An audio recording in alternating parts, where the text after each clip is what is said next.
India Confederation of the Blind. Training workshop on the rights of persons with disabilities with particular emphasis on the visually impaired for AICB affiliates in South India. Sponsored by Danish Association of the Blind. So now I have pleasure introducing our next speaker, Ms. Sumita Hazarika, an eminent advocate, Supreme Court advocate, and a women's rights activist who also has a number of cases of disability. Someone very close to her, a close friend of hers who was also the wife of a supervisor and more like a mother to me. She has often talked about her over a number of years, so I know a lot about her, though we have not personally interacted much. I met Bunbun Das Sumita. And Sumita has also worked with All India Women's Conference. She has worked with a number of women's organizations. Today, she'll be speaking to us on mainstream, because we often talk about disability legislation and what do we have to say about women. And advocacy for women is very important, but women constitute half the numbers. Let's not ever forget that. But there are a lot of mainstream legislations which can be used for advocacy for women with visual impairment, women for persons with disabilities. What those are and how we can use them as effective advocacy tools. And no better person than Sumita to talk about these, who is herself a woman rights activist, and a senior advocate with the Supreme Court to talk to us. Sumita, the floor is yours till about 11:20. Then we'll open it for 10 minutes for questions. Thank you, Mr. Aneja. Thanks for your kind words, and thank you for giving me this opportunity to address to you all. Today, I am here to speak to you about advocating for women's rights, some important legislations. So I am going to take you through some of we'll start with the constitutional provisions, which provide for the protection of women. And that is the core, and that is the place from where all our rights flow. So I will take you through some of the constitutional provisions. Then the provisions relating to domestic violence, the Protection of Women from Domestic Violence Act. Then the law relating to dowry harassment and cruelty against women. Then sexual offenses against women, which includes the provision of rape, which has been expanded, and also the POCSO Act. Then the legislation which touches women's health issues, Equal Remuneration Act, and lastly, the Prevention of Sexual Harassment at Workplaces Act. So these are the broad statutes that we are going to look at today. And to start with, the constitutional provisions which are guaranteed under the Constitution of India. So first, I know you're well aware that Article 14 is, of course, a provision which ensures equality before law and equal protection of the law. And this is the basis on which a lot of welfare legislations and beneficial legislations have been brought about on the basis of Article 14. Then we have Article 15, which says that there will not be any discrimination against any citizen on the grounds of race, religion, caste, and place of birth. Then we have Article 16, which provides for equality of opportunity of all citizens in matters relating to employment to any office under the state. Article 17 abolishes untouchability in any form. Article 19 guarantees us the right to freedom. Article 20 is the protection given to us against in times of arrest and detention. Article 21 is the right to life and personal liberty.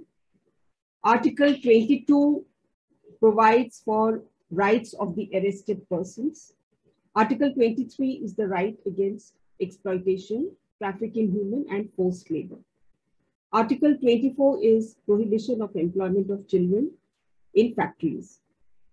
So then, of course, we have, along with the fundamental rights, the directive principles of state policy.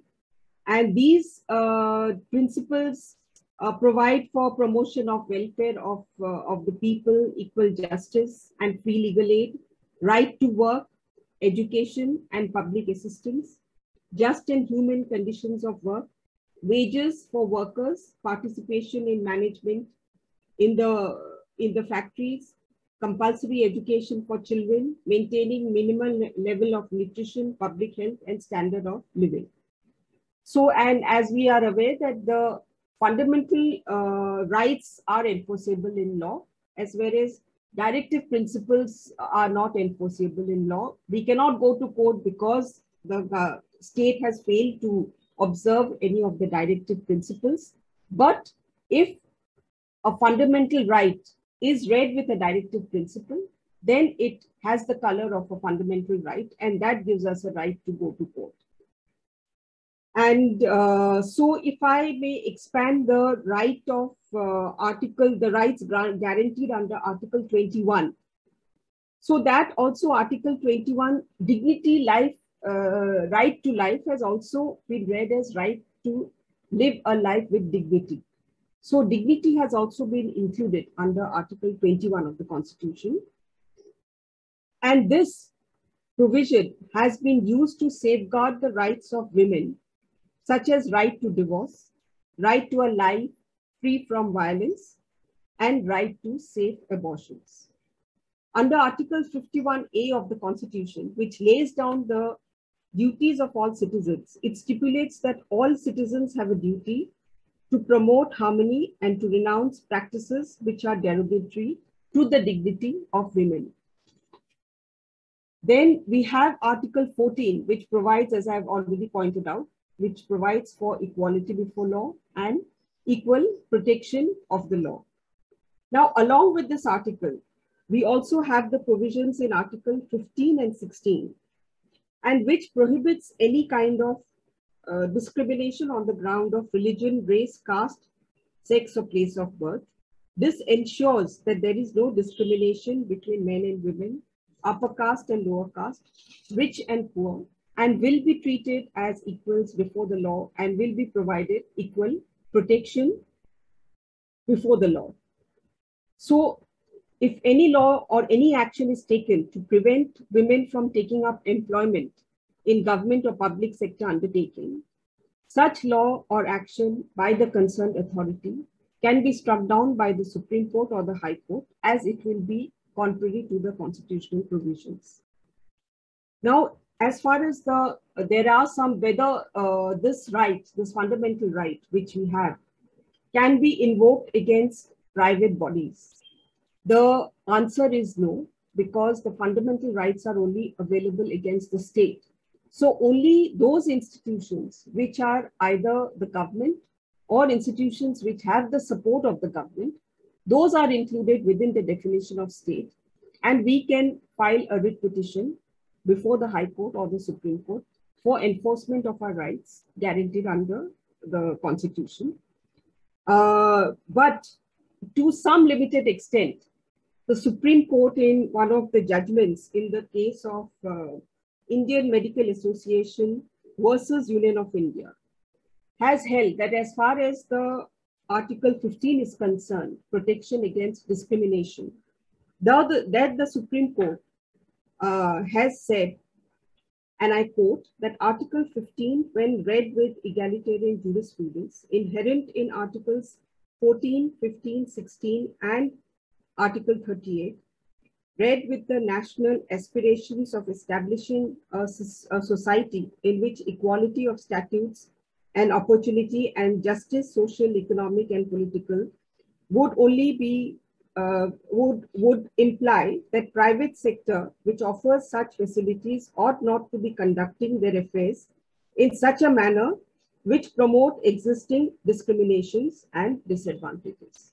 So to some extent, the court has said that even as far as the private employment is concerned, the citizens have some right against discrimination or any discriminatory policies that may be adopted. So we can also take action against private institutions as well if they do not follow the principles enunciated in Article 15 and 14.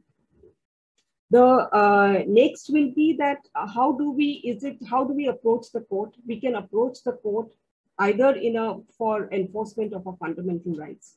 we go to the court in our individual capacity, or we can file a public interest litigation. That is, we can ask any person or an NGO who is interested in a cause, who believes in the cause, and who do not have any private interest in the cause. They can file it on behalf of the persons who's being deprived of his or her fundamental right, or if there is any violation of the fundamental right. So the next legislation that I'm going to look at is the Prevention of Domestic Violence Act. This has been a major watershed in the rights of women, and this has been brought about after a lot of struggle by the women's movement. And domestic violence has been described under the Act as, which includes physical, emotional, sexual, and economic violence. Now, what is physical violence as described under the Protection of Women from Domestic Violence Act? Physical violence includes beating, kicking, slapping, etc.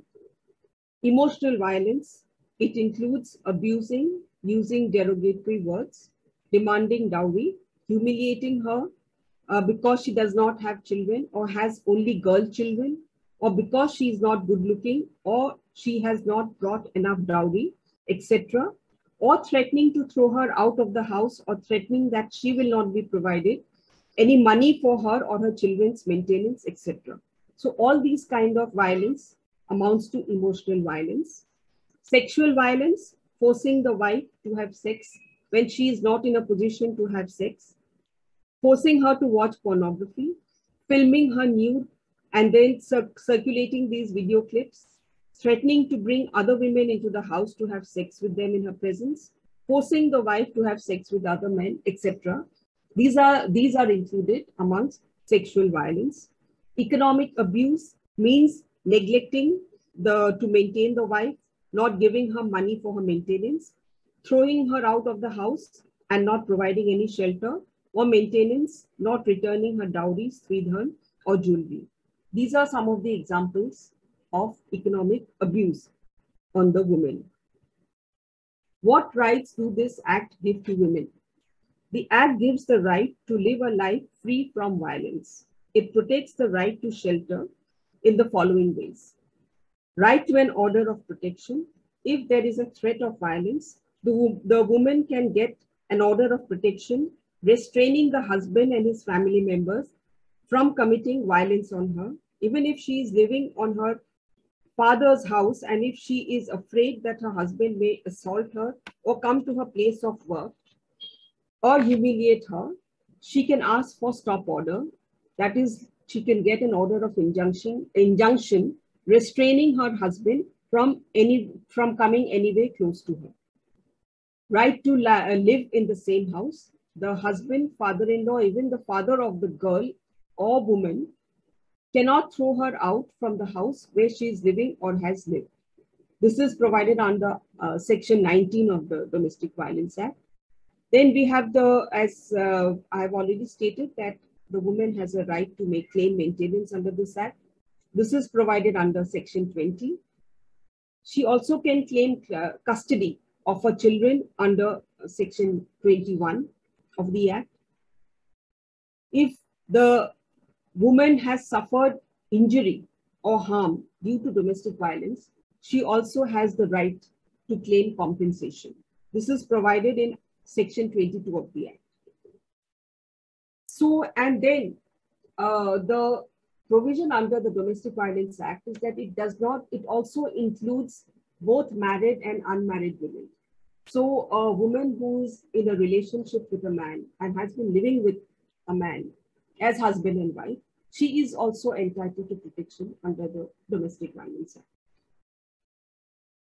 So, and now that there is a judgment of the Supreme Court, which also says that it is not only the women, but also men who are suffering violence in a domestic relationship, in the household, in a shared household, is also entitled to protection under the Domestic Violence Act. This is not provided in the statute as such. It is not part of the act, but this is an interpretation given by the Supreme Court as far as the protection is concerned, that even a man can approach the court under this act. Next, I would like to take you to the dowry, what are the laws which provide for protection of women from dowry harassment and cruelty. So one is the Dowry Prohibition Act, which came as early as 1961. And in that, the dowry has been defined as any cash, jewelry, valuables, or property which the husband or his family members demand from the bride's parents at the time of marriage as a consideration of marriage. This term also includes demands made subsequent to the marriage from the bride or her parents. Now, demanding a dowry itself is a serious offense under the Dowry Prohibition Act. It is punishable with a minimum sentence of 5 years imprisonment and a fine of rupees 15,000. And any person who is close to the lady, to the woman, who is subjected to dowry harassment, which may include her parents, or it could include a dowry prohibition officer. They also have dowry prohibition officers that are to be appointed under the Dowry Prohibition Act, or the police, or even an NGO can file a complaint for such harassment under the Dowry Prohibition Act.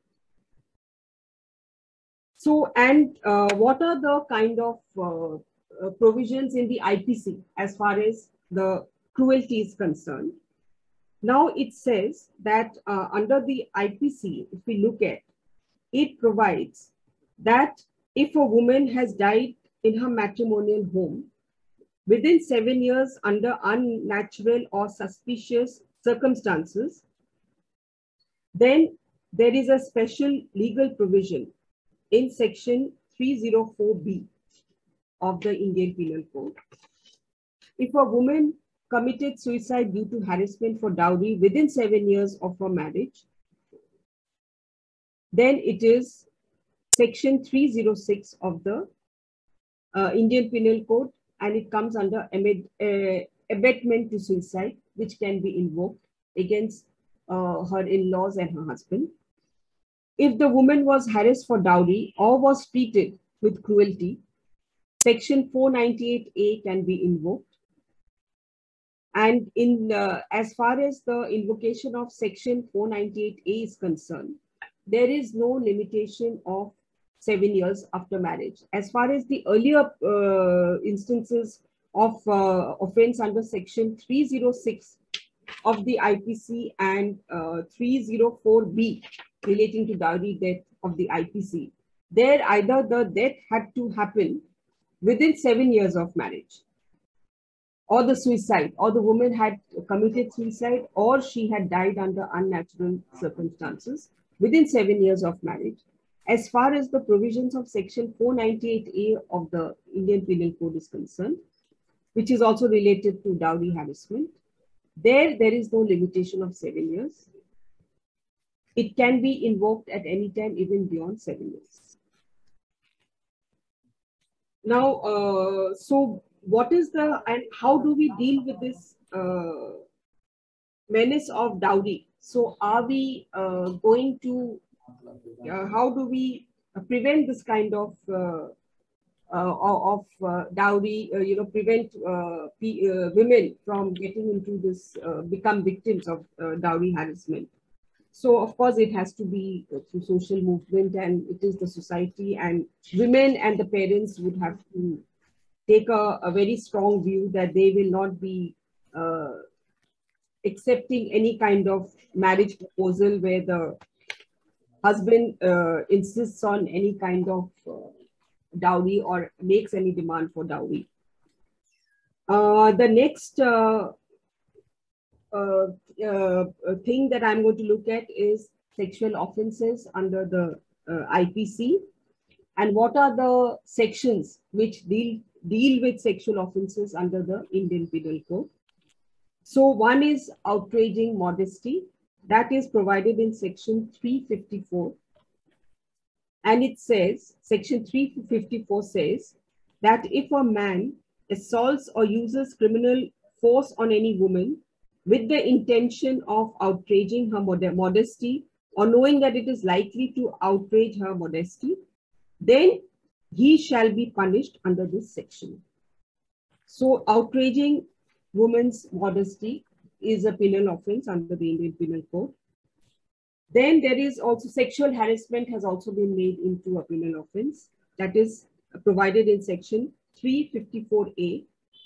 And it states that if a man makes physical contact and advances, demands or requests for sexual favors, shows pornography against the will of a woman, or makes sexually colored remarks, then he shall be punished under this section. This is a new provision that has been added, that is relating to sexual harassment. Then there is another offense of disrobing, that is section 354B, which states that if a man assaults or uses criminal force against a woman with the intention of disrobing her or compels her to be naked, he shall be punished under this provision. Section 354C deals with voyeurism. Voyeurism means that if a man watches or captures the image of a woman in a private act or disseminates such an image, he shall be punished under this section. A private act includes an act where the victim does not expect to be observed by the man or any other person at his behest. If the victim consents to the capture of the image but not to dissemination, even then it is an offense under this provision. Stalking is dealt with in section 354D. It states that if a man follows or contacts a woman despite a clear indication of disinterest by her, or monitors the use of internet, email, or other electronic communication by her, then he shall be punished under this section for stalking. Next is the provision which provides for the offense of rape. That is section 375. And the definition of rape as provided in section 375 includes penetration of the penis to any extent into the vagina, mouth. There has been, after the Nirbhaya incident, as you are aware, there has been a broadening of the definition of rape under the IPC. And under that definition, the definition of rape, these are the categories which have been included. The second is insertion to any extent, any object or part of the body other than the penis into the vagina, the urethra, or the anus of a woman, or if he makes her to do with him or any other person, or manipulation of any part of the body of a woman so as to cause penetration into the vagina, urethra, anus, or any body that he makes her to do so with him or any other person. If he applies his mouth to her vagina, anus, urethra, or makes her to do with him or any other person. The above acts amount to rape if they are committed without the consent and against the will of the woman. Even if the consent of the woman is given to the above act, it will amount to rape under the following circumstances: where the consent has been obtained by putting her or any person in whom she is interested in fear of death or hurt, where the person knows that he is not her husband and she gives consent because she believes him to be her husband, when she is unable to understand the nature and consequences of the act to which consent is given due to intoxication, administration of any stupefying or wholesome substance, or due to certain mental unsoundness, wherein she is unable to understand the act to which she gives her consent. Section 376(2) provides that under the following circumstances, the offense of rape shall also be committed and the punishment prescribed for the same is more stringent. That is, if it is committed by police officers, by public servants, by armed forces, by management or staff of a jail, remand home, women or children's institute, by management or staff of hospitals, by a relative, guardian or teacher, or a person in a position of trust and authority, during communal or sectarian violence, rapes a woman knowing her to be pregnant, rapes a woman below 16 years, rapes a woman who is incapable of giving consent, rapes a woman over whom he is in a position of control or dominance, causes grievous bodily harm, maims, disfigures, endangers the life of the woman, rapes her repeatedly.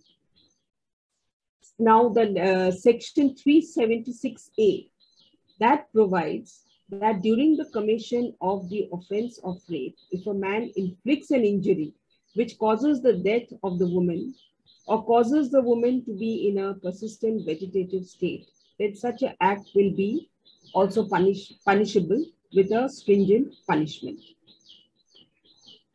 Section 376B, which deals with sexual intercourse by husband upon his wife during separation, states that if a husband living separately with or without a decree of separation from his wife has sexual intercourse with his wife without her consent, he shall be punished with stringent punishment. Sexual intercourse by a person in authority, section 376 deals with that. And it says that a person who's in a position of authority or fiduciary relationship with a woman or a public servant or superintendent, manager of a jail, remand home, or other place of custody or management, abuses his position or reduces a woman under his charge or in his premises to have sexual intercourse with him, then he shall be punished for the offense of rape with a stringent punishment. Section 376D deals with gang rape and repeat offenders, is dealt with in section 376E. Then we come to section 509, which also deals with the provision as to what amounts to insult to modesty of a woman. It states that if a man utters any word, sound, gesture, exhibits any object with the intention that it is heard or seen, or intrudes the privacy of a woman, then he shall be punished under this section. Abatement and attempt to commit the above offenses is also punishable and is covered in the above provision. So these are some of the offenses against women which are dealt with in the IPC, which I have just read out. The next important legislation which affects children is the Protection of Children from Sexual Offences Act. It is referred to as POCSO, and this act came in 2012. This is a special law which provides for protection of children who are victims of sexual abuse. This act's additional safeguard to the child during the act also provides for additional safeguard to the child during criminal trial and provides for protection and rehabilitation of the victim. This act protects both male and female children under the age of 18. Similarly, any adult, male or female, can be accused under this act. The act provides a wide definition of sexual abuse and non-vaginal penetration, and insertion of objects into the mouth, vagina, anus, or urethra of the child, which amounts to sexual abuse under the Act. This Act, of course, that does not use the word rape to describe sexual violence. Now, the different provisions which provide for the sexual offenses. One is, of course, penetrative sexual assault, which is, so I was referring to the offenses under the POCSO Act. One is penetrative sexual assault, which is provided in Section 3. Then Section 7 describes what is sexual assault. Sexual assault includes touching a child with sexual intent, which is this is non-penetrative, touching vagina, penis, anus, breast, or any physical contact with a child with sexual intention. Then there is aggravated sexual assault, which is included, which applies to person in authority, and in addition, if there is any harm or injury committed. Then there is sexual harassment, which is included, and sexual harassment under Section 11 of the Act includes word, sound, gesture, exhibiting any body part, showing pornography with sexual intent, making a child exhibit any body part, stalking the child, threatening, the use of pornographic media amounts to sexual harassment. Then it also has a Section 15 and 13 deal with child pornography. Section 16 deals with abetment, instigating a person to commit an offense, getting involved in a conspiracy, or aiding the commission of an offense. That amounts to abetment under this Act. There is also a section dealing with attempt to commit any of the above offenses. Then there is also a provision relating to mandatory reporting. That is, any person who has knowledge of sexual offense committed or likely to be committed on a child is under a duty to report such an instance. The management and the staff of media, hotels, lodges, hospitals, studios, clubs, and photographic facilities are some of the places where there has to be mandatory reporting, and failure to report is also punishable under the Act. However, a child who fails to report will not be punished under this Act. Then there is also provision that if there is any false information given, then there is also provision for punishment for providing or giving false information. Then it also protects the confidentiality of the victim and the identity of the family, the school, and the neighborhood. There is provision so that protection is given to the victim. And then there are child welfare committees, which are there under the Act, and which is supposed to give assistance to the victim and the victim's family. And of course, under the Nirbhaya, after the Nirbhaya incident, there is also a Nirbhaya fund that has been created. And this fund takes care of all the victims of sexual violence under the POCSO. The next, I'm just going to touch upon some of the, I'm running out of time, so I will. Yeah, Sumita, yeah, because we want to have some time for questions. Yes, yes. Yes. I will just finish in 5 minutes. So there are some legislations which also deal with women's health and safety, and that is the Medical Termination of Pregnancy Act, which legalizes abortion. Then we also have the Preconception and Prenatal Diagnostic Techniques Regulation Act, which is also been brought about because of the high incidence of female feticide. So in order to curb this trend, the government has brought about this legislation. Then lastly, I will conclude with the Sexual Harassment at Workplace Prevention, Prohibition and Redressal Act 2013. This is a special act which has been brought about by the government to provide a safe and hostile-free environment at work to women.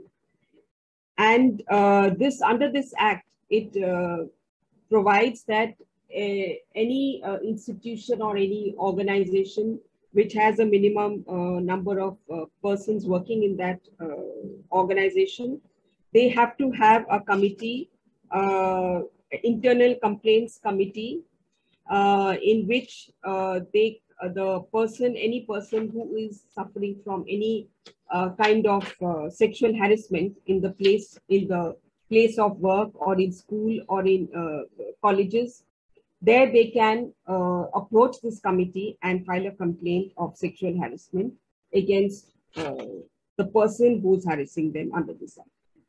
So this is the broad framework. There are some more legislations which I have not yet covered in my discussion today. That is, one is the recent discussion, the government has raised the marriageable age of women from 18 years to 21 years now.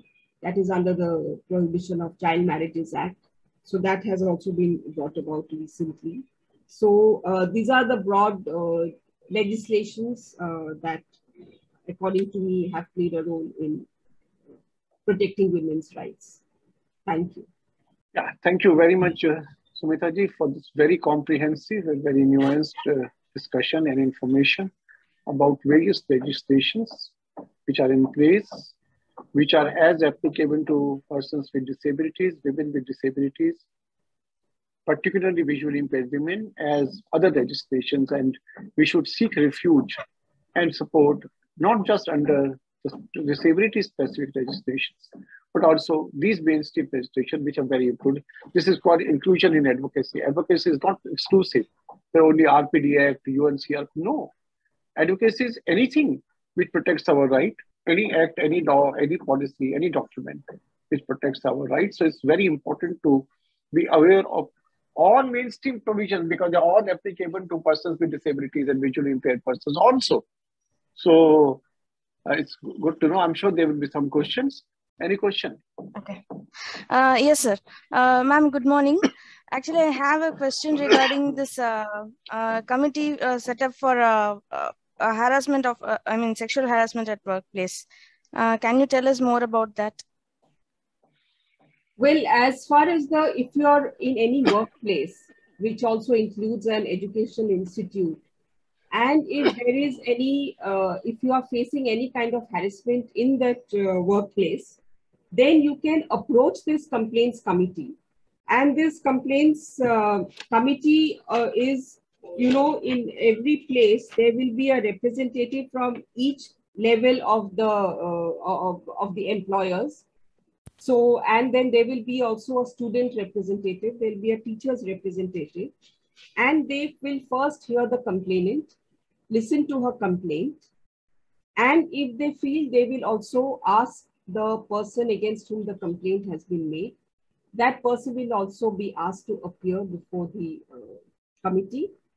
Then they have, they also have the provision of taking evidence of if there are any witnesses, if there is any evidence relating to that incident of harassment.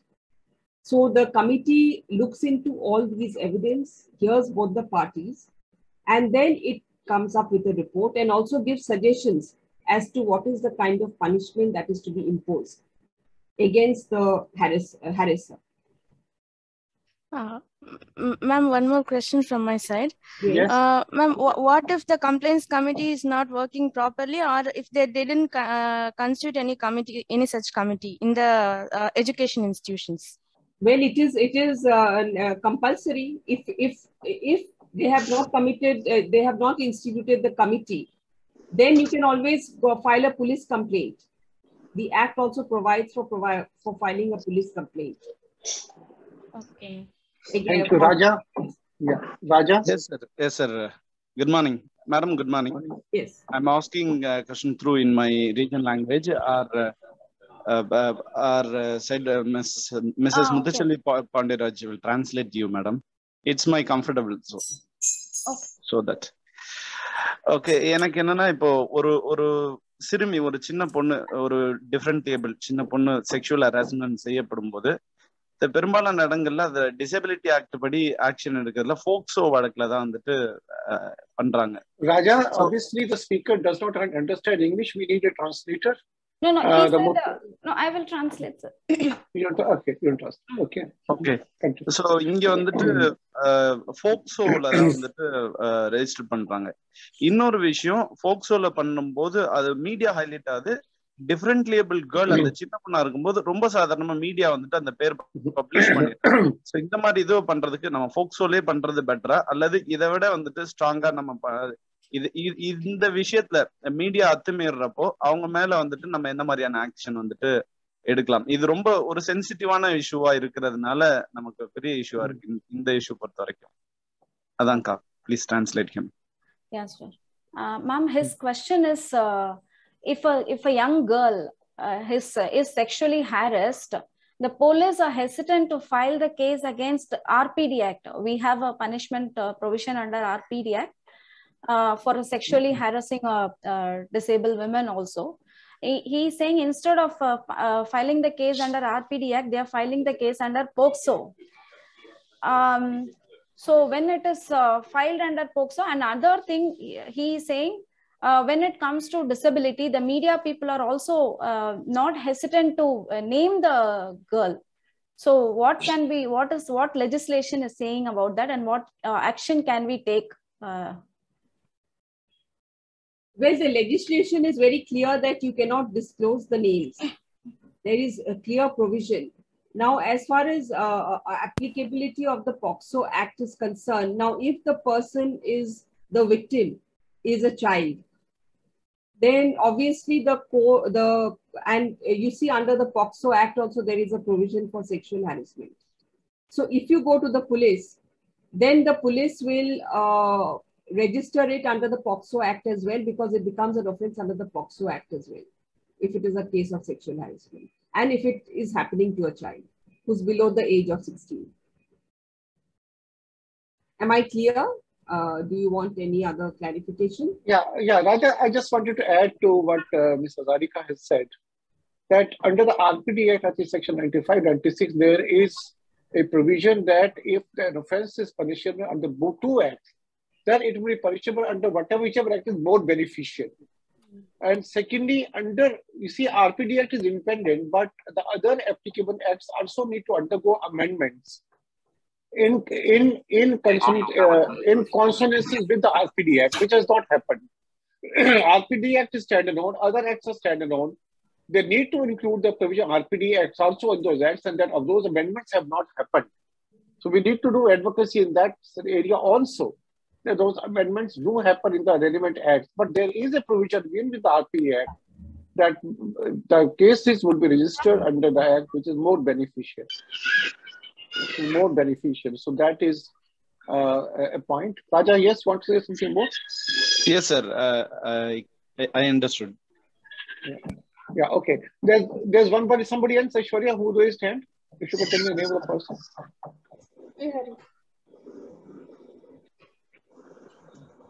Sri Hari. Please unmute yourself. Who is this? Sri Hari. Sri Hari, please. Yeah. Can you hear me? Yes, we can hear you. Yeah. I'm from Hyderabad. I'm Sri Hari.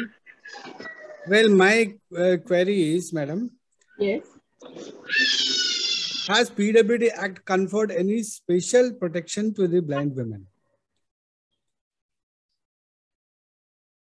Can I repeat my question?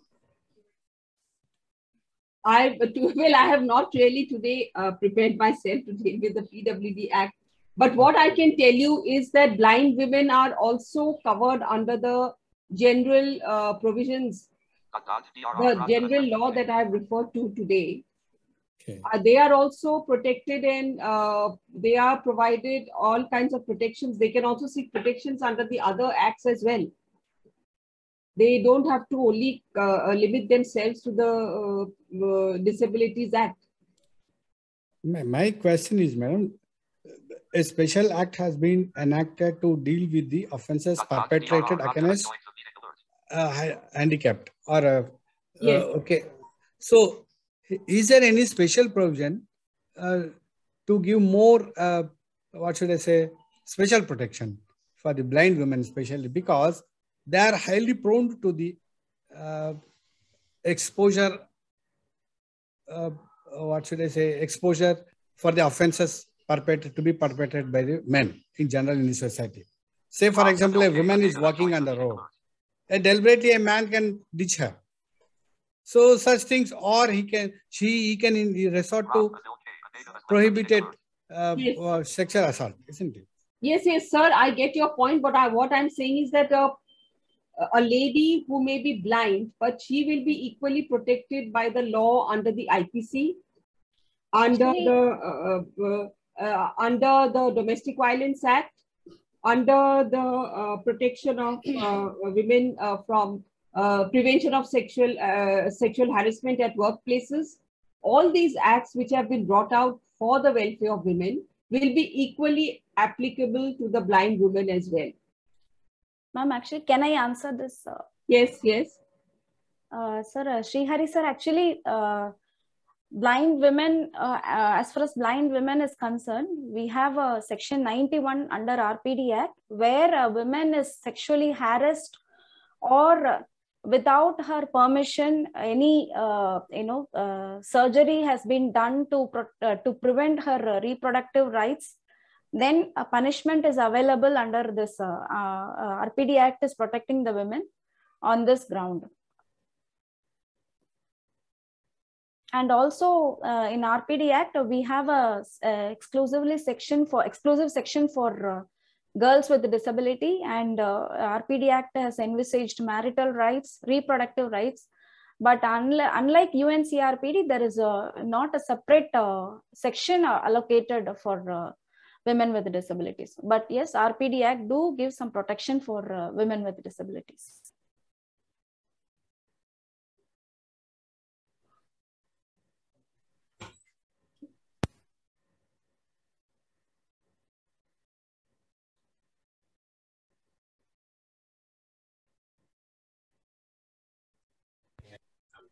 Ma'am, am I audible?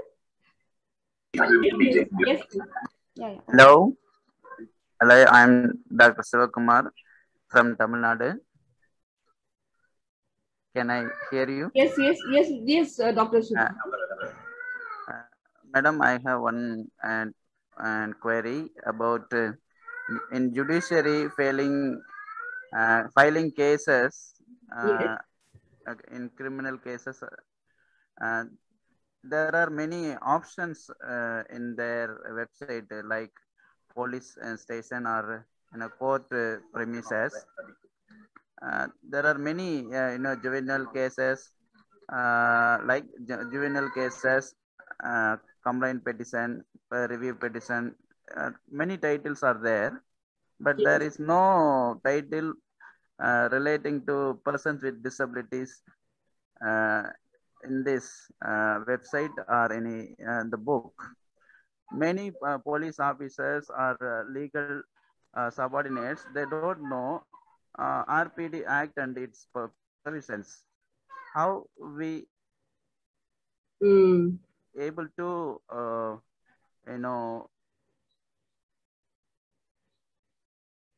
make them familiar with the provisions? I agree with you. Many times they are not even aware of the provisions of the Act. So that is something that I think Mr. Aneja will have to, through his organizations, ask the government. They should hold more workshops. It is only through workshops that make the police authorities aware of the kind of issues that are faced by the people who are differently able. So we have to make them more aware. In fact, I have also come across many cases. In fact, we've had to go to court because the persons who are differently able are also having problems in their workplace in terms of acceptability, accepting them as, as their colleagues. So even in their workspaces, disabled persons are having issues. So I would say that, yes, we need to have more interactive sessions. We do that, Sumita. In fact, we do a lot of sensitization sessions with the police, with other government bodies, particularly our CBR program, community-based rehabilitation program. Yes. We have meetings with the officials and on concern. I suppose we can make them more aware. Yeah, so we'll be doing that, but it's a large country. Let's remember that. Yes. This is where the role of our state affiliates also come, that they should also conduct certain similar sessions. And in case any help is needed from the ICB, we'll be very happy to provide that kind of help. And we do it at a center level, but the police is a state subject, so we need to also have a lot of advocacy happening in states, and this is where our affiliates would play an important role. Yes. Yeah. Good morning. Also, in response to Raja's question, I had some technical issue at that time. Section 6, Muthu, I think, is for women in RPD Act. Yes, sir. Section. So that is also a very specific section for women in the RPD Act. You're 6 or 7, Muthu? 6. Section 6, sir. 6. 6. That is for RPD Act. So UNCRPD Article 6 also speaks about women with disability. Yeah, but RPD also has taken that entire article. Yes. That is included in our law. So that is very much there. Yes, next question. Good morning. I am Anup from Tamil Nadu. If any woman is harassed at workplace, whether the victim has to complain, or is it enough that a voluntary complaint by an eyewitness is enough, ma'am? Well, ideally, it is the victim who has to complain. But if they have a provision under the rules, like in the Supreme Court, we do have a provision, special provision, where we have volunteers. So the victim can approach any of the volunteers who can help them file the complaint before the committee, internal complaints committee. So she can, of course, if she doesn't want to approach the committee herself, she can ask a good friend who can file the complaint on her behalf, but she will, of course, have to appear before the committee as well. Yeah, so I'm sure it's been a wonderful discussion, and thank you very much, Sumita ji, for this very interactive and very informative session. I'm sure our affiliates have gained a lot, and we do hope the advocacy with respect to women would get a strong positioning now in our affiliates after this session.